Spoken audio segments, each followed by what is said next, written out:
জুলাই গণ অভ্যুত্থানের ১ বছর পূর্তিতে ৩৬ জুলাই উদযাপনের দিন জাতীয় সংসদ ভবনের দক্ষিণ প্লাজায় জুলাই ঘোষণাপত্র প্রকাশ করা হয়। বৈরী আবহাওয়া উপেক্ষা করে যোগ দেন ফ্যাসিবাদ বিরোধী আন্দোলনে অংশ নেয়া বিভিন্ন রাজনৈতিক দল ও সংগঠনের প্রতিনিধি সহ বিশিষ্টজনরা। অংশ নেন গণ অভ্যুত্থানের শহীদ পরিবারের সদস্য ও আহতরা। ছিলেন বিভিন্ন দূতাবাস ও আন্তর্জাতিক সংস্থার প্রতিনিধিরাও। জাতীয় সঙ্গীত আর অভ্যুত্থানে শহীদদের প্রতি শ্রদ্ধা জানিয়ে শুরু হয় আনুষ্ঠানিকতা। জুলাই ঘোষণাপত্র পাঠ করেন প্রধান উপদেষ্টা ডক্টর মোহাম্মদ ইউনূস। এ সময় সংহতি জানিয়ে তার পাশে দাঁড়ান রাজনৈতিক দলগুলোর নেতারা।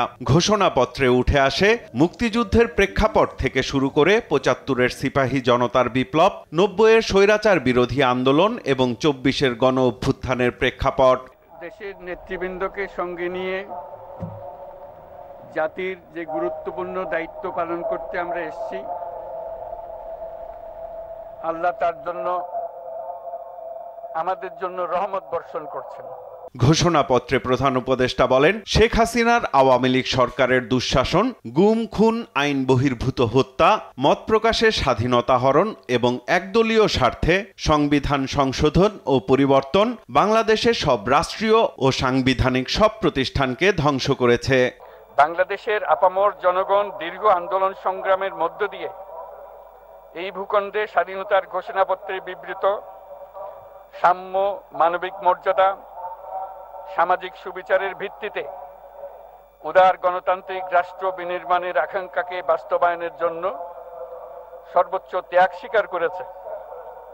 এবং যেহেতু স্বাধীন বাংলাদেশের ১৯৭২ সালের সংবিধান প্রণয়ন পদ্ধতি এর কাঠামোগত দুর্বলতা ও অপপ্রয়োগের ফলে স্বাধীনতা পরবর্তী আওয়ামী লীগ সরকার মুক্তিযুদ্ধের জন আকাঙ্ক্ষা পূরণে ব্যর্থ হয়েছিল এবং গণতন্ত্র ও রাষ্ট্রীয় প্রতিষ্ঠানগুলোর কার্যকারিতা ক্ষুণ্ণ করেছিল।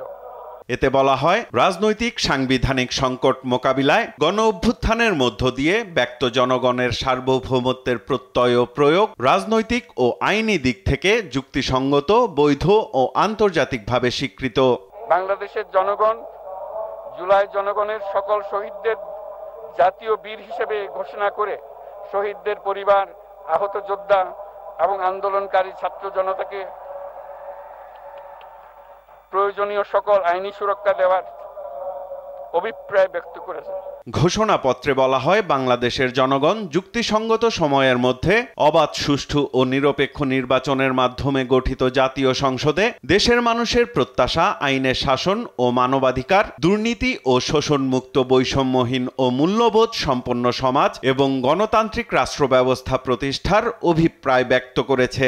বাংলাদেশের জনগণ এই অভিপ্রায় ব্যক্ত করছে যে ছাত্র গণঅভ্যুত্থানের ২০২৪-এর উপযুক্ত রাষ্ট্রীয় সাংবিধানিক স্বীকৃতি প্রদান করা হবে এবং পরবর্তী নির্বাচনে নির্বাচিত সরকারের সংস্কারকৃত সংবিধানের তফসিলে এই ঘোষণাপত্র সন্নিবেশিত করা হবে এবং ৫ই আগস্ট ২০২৪ সালে গণঅভ্যুত্থানে বিজয়ী বাংলাদেশের জনগণের আকাঙ্ক্ষার প্রতিফলন হিসেবে এই ঘোষণা প্রণয়ন করা হলো।